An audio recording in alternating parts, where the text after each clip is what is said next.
Lorsque François Mitterrand tombe malade, ses parents décident de ne rien dire à Mazarine Pinjot. Victime d'un premier cancer de la prostate en 1981, dont il guérira en 1984, il fera une récidive au début des années 90.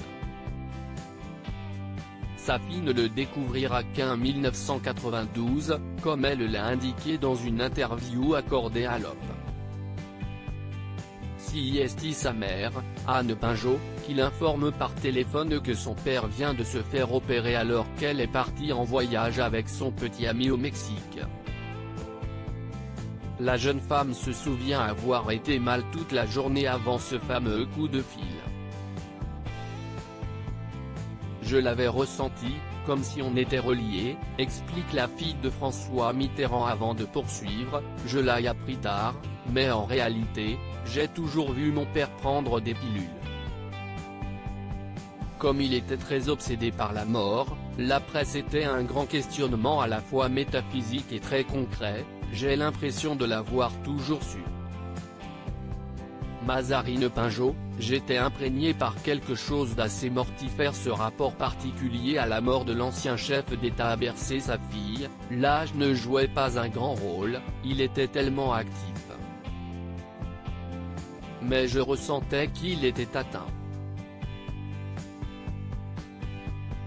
Très souvent, le soir, je lui demandais, qu'est-ce ce qui se passera quand tu vas mourir? Est-ce qu'on pourra encore se parler? C'était un rituel. J'étais très imprégné par quelque chose d'assez mortifère. Un rapport à la mort qui a également marqué le fils de François Mitterrand, Gilbert. Mon père n'avait pas de conversation privilégiée avec moi sur la mort, indique-t-il dans les colonnes de l'Op. Je n'avais pas d'angoisse suffisante pour en parler avec lui. Mais il a vu son père évoquer le sujet avec d'autres, j'ai été témoin de conversations à table avec ses amis sur la mort. C'était pour lui une question métaphysique, pas religieuse.